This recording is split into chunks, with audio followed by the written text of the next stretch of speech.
Hello guys, അനിമെന്റോർ സ്റ്റോറീസിന്റെ പുതിയൊരു വീഡിയോയിലേക്ക് എല്ലാവർക്കും സ്വാഗതം. ഈ വീഡിയോയിൽ നമ്മൾ വൺ പീസിന്റെ ചാപ്റ്റർ ആയിട്ടുള്ള 1177ന്റെ മലയാളം എക്സ്പ്ലനേഷൻ ആണ് ചെയ്യാൻ പോകുന്നത്. ചാപ്റ്ററിലേക്ക് പോകുന്നതിന് മുമ്പ് നമുക്ക് കഴിഞ്ഞ വീഡിയോയ്ക്ക് സൂപ്പർ താങ്ക്സ് ചെയ്തവരെ ഒന്ന് മെൻഷൻ ചെയ്യാം. നമ്മളുടെ സ്ഥിരം സപ്പോർട്ടർ ആയിട്ടുള്ള ഫുൾ ബോയ് 10 റിസ്വാൻ ബ്രോയും അതേപോലെ തന്നെ ജെയ്വിൻ പോൾ 7716 എന്ന് പറയുന്ന നമ്മുടെ ഒരു സബ്സ്ക്രൈബറും രണ്ടുപേരും 40 രൂപ വെച്ച് സൂപ്പർ താങ്ക്സ് ചെയ്തിട്ടുണ്ടായിരുന്നു.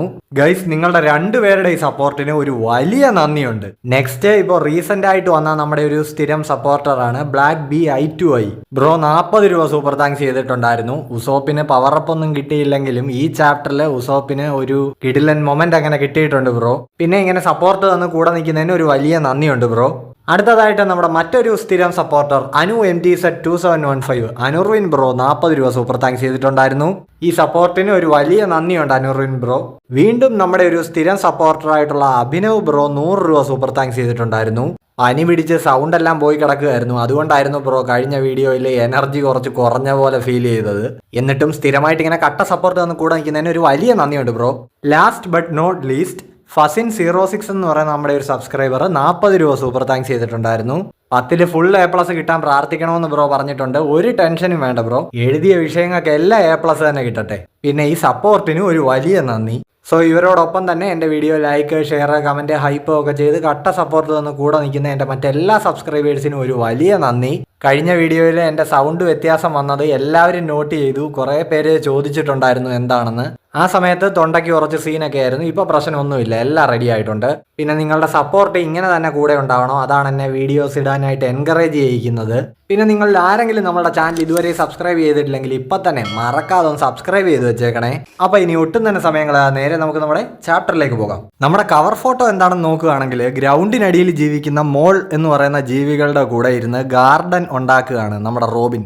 അവരൊരുമിച്ചിരുന്ന് പൂച്ചെടികളൊക്കെ നട്ടുപിടിപ്പിക്കുകയാണ്. ഇപ്പൊ ആ മോൾസിന്റെ തലയിൽ നോക്കുകയാണെങ്കിൽ സ്ട്രോ ഹാറ്റ് ഇരിക്കുന്നത് കാണാം. ചാപ്റ്റർ ആരംഭിക്കുമ്പോൾ എൽബാഫിലെ വെസ്റ്റേൺ വില്ലേജ് ആണ് കാണിക്കുന്നത്. യുദ്ധം തുടങ്ങുന്നതിന് മുമ്പേ തന്നെ ജയൻസ് അവിടുത്തെ കുട്ടികളെ എല്ലാം വീടുകളിലാക്കാൻ നോക്കുകയാണ്. ഇപ്പൊ ആ കൂട്ടത്തിൽ ഒലാഫ് എന്ന് പറയുന്ന പയ്യനുണ്ടല്ലോ, ഒയ്മോയുടെ കൊച്ചുമോൻ, അവനെയും കോളോണിനെയും ഒക്കെ ജയൻസ് പിടിച്ചിങ്ങനെ അകത്തേക്ക് കൊണ്ടുപോവാണ്. അവരൊക്കെ ഇങ്ങനെ എക്സൈറ്റഡ് ആയിട്ട് നിൽക്കുകയാണ് പിള്ളേര്. ഓ നോക്കിക്കത്, ജയന്റ് വാരിയർ പൈറേറ്റ്സ് ഫൈറ്റ് ചെയ്യുന്നു എന്നൊക്കെ പറഞ്ഞ അവന്മാര് ഭയങ്കര ബഹളം. ആ പിടിച്ചോണ്ട് പോകുന്ന ജയന്റ് ഇപ്പൊ പറയുന്നുണ്ട്, ഓ സംഭവങ്ങൾ ഒട്ടും അത്ര പന്തിയല്ല, നിങ്ങൾ അങ്ങോട്ടേക്കൊന്നും നോക്കരുത് പിള്ളേരെ. കോളോൺ ആണെങ്കിൽ ഇപ്പൊ കറക്റ്റ് അങ്ങോട്ടേക്ക് തന്നെ കണ്ണും തള്ളി നോക്കി നിൽക്കുകയാണ്. സോറോയും ടീമും ഒക്കെ വാളും പിടിച്ചോണ്ട് റെഡി ആയിട്ട് നിൽക്കുകയാണ് ഡോമി റിവേഴ്സി ജയൻസിനെ നേരിടാനായിട്ട്.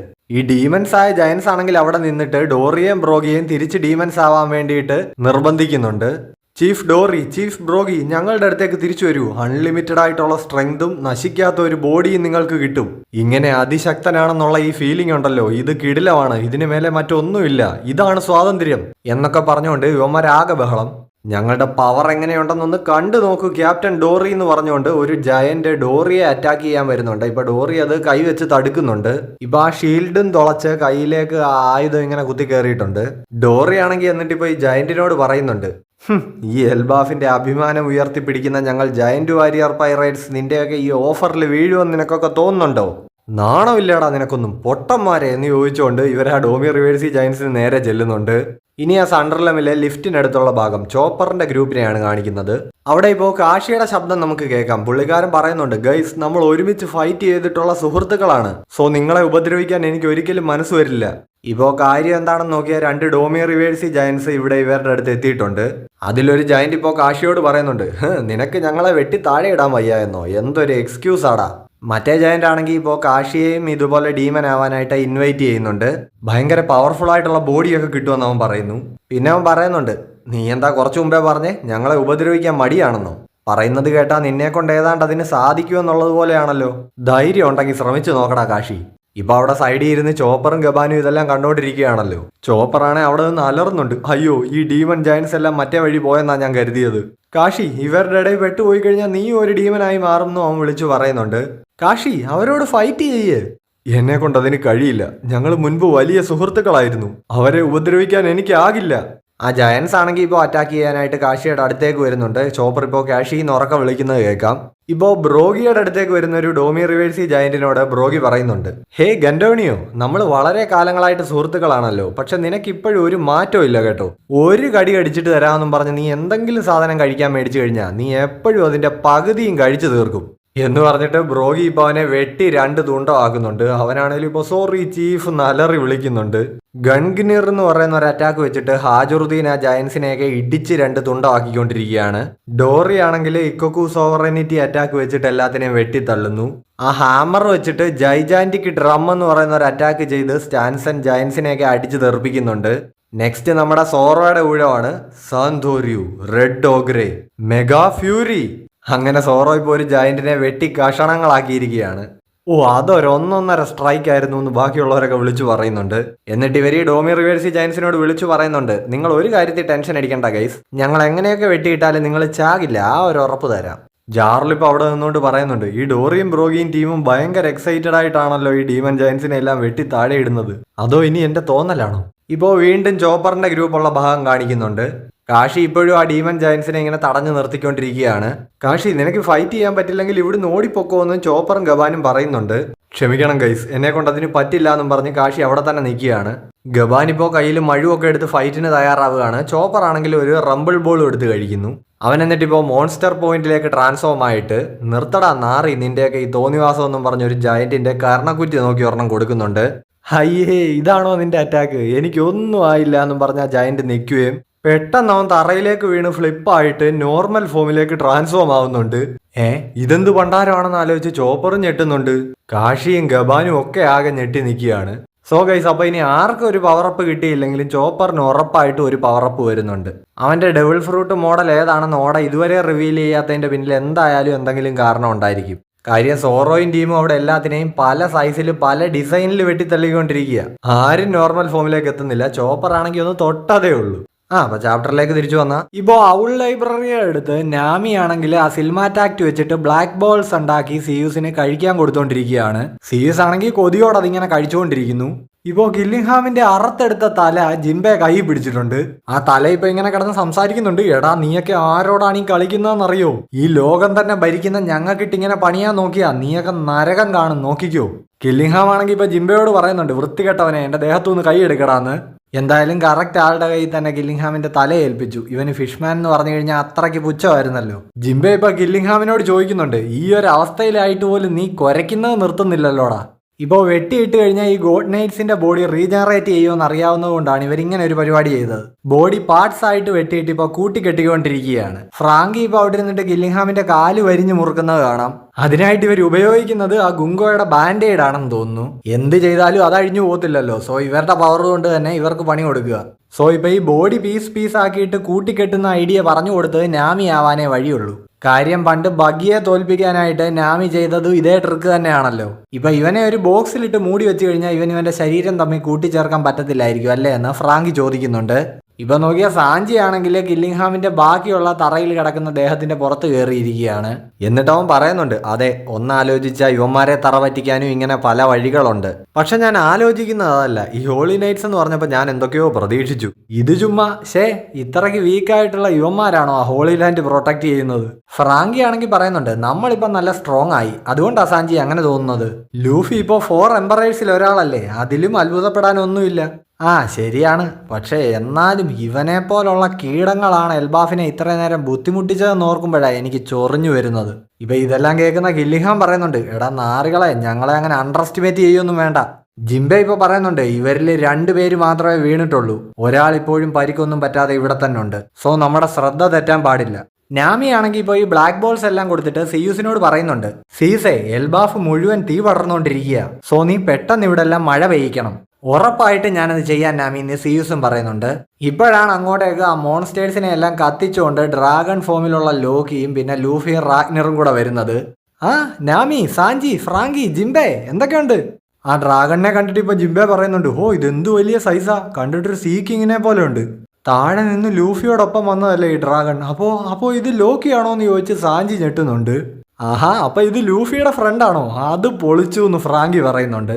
ലൂഫി ആണെങ്കിൽ ഇപ്പൊ ചിരിച്ചോണ്ട് ഇവരോട് പറയുന്നുണ്ട്, ഈ ചങ്ങാതിക്ക് ഭയങ്കര വലിപ്പമാണ്. നാമിയാണെങ്കിൽ ഇപ്പോ എടാ നീയൊക്കെ എന്താടാ പൊട്ടന്മാരാണോ എന്ന് ചോദിച്ച് അലറുന്നുണ്ട്. അവൻ പോയി വേറൊരു വിചിത്ര ജീവിയെ അവന്റെ ഫ്രണ്ട് ആക്കിക്കൊണ്ട് വന്നിരിക്കുക. ഇവിടുള്ള മോൺസ്റ്റേഴ്സിനെ നീയൊക്കെ കൂടി തോൽപ്പിച്ചു, അത് നല്ല കാര്യം. പക്ഷേ ഈ ഡ്രാഗൺ ഇങ്ങനെ തീ തുപ്പിക്കൊണ്ടിരിക്കുന്നത് കാരണം ഈ എൽബാഫ് വീണ്ടും ആളി കത്തിക്കൊണ്ടിരിക്കുക. അത് നീ ഒന്നും കാണുന്നില്ലേ? എൽബാഫിനെ രക്ഷിക്കാനാണെന്ന് പറഞ്ഞിട്ട് ശത്രുക്കളോടൊപ്പം എൽബാഫിനെ തന്നെ അങ്ങ് ചുട്ടരിച്ച് കളയുക. നിർത്തു പൊട്ടന്മാരെ ഈ പൊട്ടത്തരം. ഇപ്പൊ നാമിയുടെ ഈ തെറിയെല്ലാം കേട്ട് വിഷമിച്ച് നിൽക്കുന്ന ലൂഫിയെ നമ്മുടെ റാഗ്നർ സമാധാനിപ്പിക്കുന്നുണ്ട്.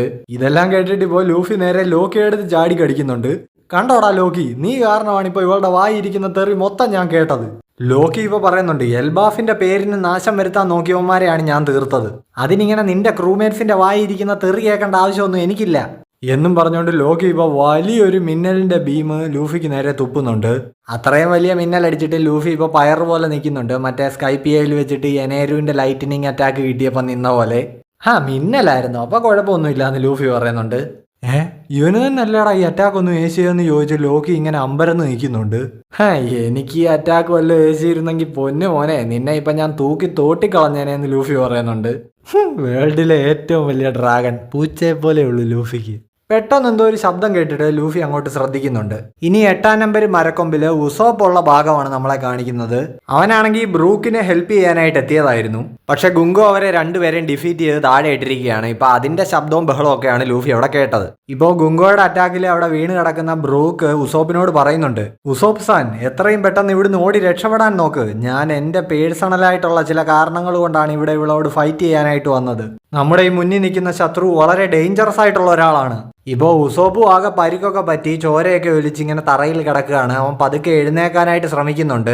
കൂടെ തന്നെ ഉസോപ്പ് പറയുന്നുണ്ട്, ഇല്ല ബ്രൂക്ക്, ഞാൻ ഇവിടുന്ന് ഓടിപ്പോകില്ല. ഇങ്ങനെ ഒരു സാഹചര്യത്തിൽ ഒരു സുഹൃത്തിനെ ഉപേക്ഷിച്ചിട്ട് പോകാൻ ആർക്കാണ് കഴിയുക? ഒരു യഥാർത്ഥ വാരിയർ ഒരിക്കലും അങ്ങനെ ഓടി ഒളിക്കില്ല. ബ്രൂക്ക് ഇപ്പോൾ അവിടെ കിടന്ന് ഉസോപ്പ് സാൻ ഇങ്ങനെ വിളിക്കുകയാണ്. ബ്രൂക്കിന്റെ ദേഹത്തൊരു വാളൊക്കെ കുത്തിയിറക്കി വെച്ചേക്കുന്നു കേട്ടോ. ഗുങ്കോ ഇപ്പൊ ഇങ്ങനെ നോക്കി നിൽക്കുക. ഉസോപ്പ് അവിടെ ഇരുന്നോണ്ട് പറയുന്നുണ്ട്, ഞാൻ ഒരുപാട് ആരാധിക്കുന്ന ഒരു രാജ്യമാണ് ഈ എൽബാഫ്. ഇവിടെ വരണമെന്നുള്ളത് എന്റെ കുറെ കാലത്തെ ആഗ്രഹമായിരുന്നു. അങ്ങനെയുള്ള ഈ രാജ്യത്ത് വെച്ച് ഒരു പേടിത്തൊണ്ടനെ പോലെ നിന്ന് ഞാൻ സ്വയം അപമാനിതനാകില്ല. അതുമാത്രമല്ല, ഇവിടെ നടക്കുന്ന കാര്യങ്ങൾ കണ്ട് എന്റെ പിടിവിട്ട് നിൽക്കുകയാണ് ബ്രൂക്ക്. ഈ പരനാറികള് ഇവർ എൽബാഫിനെ വില കുറച്ച് കണ്ടുകൊണ്ടിരിക്കുക. എന്തൊക്കെയാ ഇവരിവിടെ ചെയ്യുന്നേ? ഇങ്ങോട്ടേക്ക് ഒളിച്ചു കയറി ഇവിടുത്തെ കൊച്ചു കുട്ടികളെ കിഡ്നാപ്പ് ചെയ്യുന്നു. സ്വന്തം ശക്തി ഉപയോഗിക്കാതെ മോൺസ്റ്റേഴ്സിനെ വെച്ച് ഈ രാജ്യത്തെ അറ്റാക്ക് ചെയ്യുന്നു.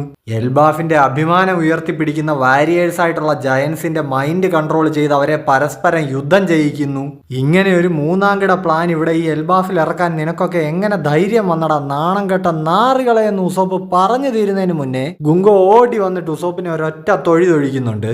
ഇപ്പോ ഉസോപ്പിനെ രക്ഷിക്കാനായിട്ട് ഉസോപ്പ് സാനിനെ വിളിച്ചോണ്ട് ബ്രൂക്ക് അങ്ങോട്ടേക്ക് ചെല്ലുന്നുണ്ട്. പക്ഷെ ഗുങ്കോ ഇപ്പൊ ഇങ്ങനെ കൈ വെച്ച ഒരു ആക്ഷൻ കാണിച്ചിട്ട് ദൂരെ നിൽക്കുന്ന ബ്രൂക്കിനെ അവിടെ സ്റ്റോപ്പ് ചെയ്തിരിക്കുകയാണ്. ഉസോപ്പ് ഇപ്പോൾ എഴുന്നേറ്റിട്ട് ആ സ്ലിംഗ് ഷോട്ട് ഇമു പൊസസ് ചെയ്തിരിക്കുന്ന ഗുങ്കോയ്ക്ക് നേരെ എയിം ചെയ്യുന്നുണ്ട്.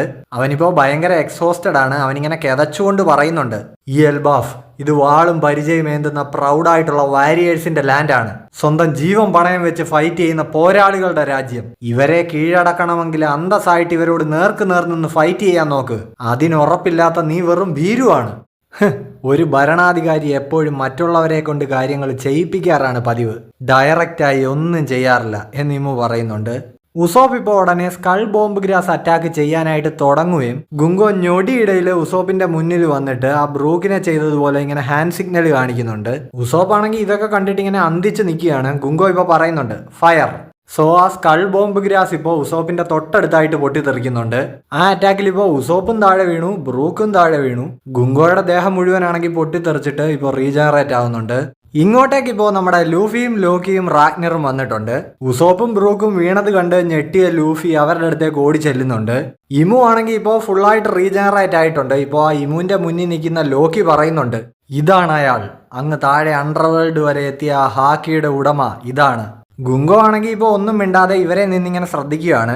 ഇപ്പോൾ ഉസോപ്പിന്റെയും ബ്രൂക്കിന്റെയും അവരവസ്ഥ കണ്ടിട്ട് ലൂഫി അവിടെ നിന്ന് പറയുന്നുണ്ട്, ലോക്കി എന്റെ സകല നിയന്ത്രണവും പോയിരിക്കുക, എനിക്കിപ്പോൾ നല്ല ദേഷ്യമുണ്ട്. ലോക്കി ആണെങ്കിൽ ഇപ്പോൾ പറയുന്നുണ്ട്, എനിക്കത് ആദ്യം തൊട്ടേ ഉണ്ട്, ഈ നായിന്റെ മക്കൾക്കൊന്നും മാപ്പ് കൊടുക്കണമെന്ന് എന്റെ മൈൻഡിലേ ഇല്ല. ഇമു ആണെങ്കിൽ ഇപ്പോൾ പറയുന്നുണ്ട്, നിക്കാ നിതോക്, നിങ്ങളുടെ മുന്നിൽ രണ്ട് ഓപ്ഷനാണുള്ളത്. ഒന്നെങ്കിൽ എനിക്ക് മുന്നിൽ കീഴടങ്ങാം, അല്ലെങ്കിൽ ഇവിടെ മരിച്ചു വീഴാം. നമുക്കിടയിൽ ഇനി നടക്കാൻ പോകുന്ന ഈ യുദ്ധം ഈ ലോകത്തിനെ തന്നെ രണ്ടായി പിളർത്തും. സോ അപ്പോൾ ഈ ഒരു ക്ലിഫ് ഹാങ്ങർ മൊമെന്റിൽ ഒടുവിൽ അവർ മുഖാമുഖം കണ്ടിരിക്കുന്നു എന്നൊരു എഡിറ്റേഴ്സ് നോട്ടിൽ നമ്മുടെ ഈ ചാപ്റ്റർ അവസാനിക്കുകയാണ്. നല്ല കിടിലൻ ചാപ്റ്റർ തന്നെയായിരുന്നു. മാത്രമല്ല അടുത്ത ചാപ്റ്ററിനുള്ള ഹൈപ്പ് നല്ലപോലെ കൂട്ടിയിട്ടാണ് ഇത് എൻഡ് ചെയ്തിരിക്കുന്നതും. എന്തായാലും നെക്സ്റ്റ് വീക്ക് ബ്രേക്ക് ഇല്ല, അത്രേ സമാധാനം. പിന്നെ എൻ്റെ എല്ലാ നാക്കാമാസിനും ഹൃദയം നിറഞ്ഞ ഈദാശംസകൾ. അപ്പോൾ എൻ്റെ എക്സ്പ്ലനേഷൻ ഇഷ്ടപ്പെട്ടിട്ടുണ്ടെങ്കിൽ ലൈക്ക്, ഷെയർ, കമൻറ്റ്, ഹൈപ്പ് ഒക്കെ ചെയ്തൊന്ന് സപ്പോർട്ട് ചെയ്യുക.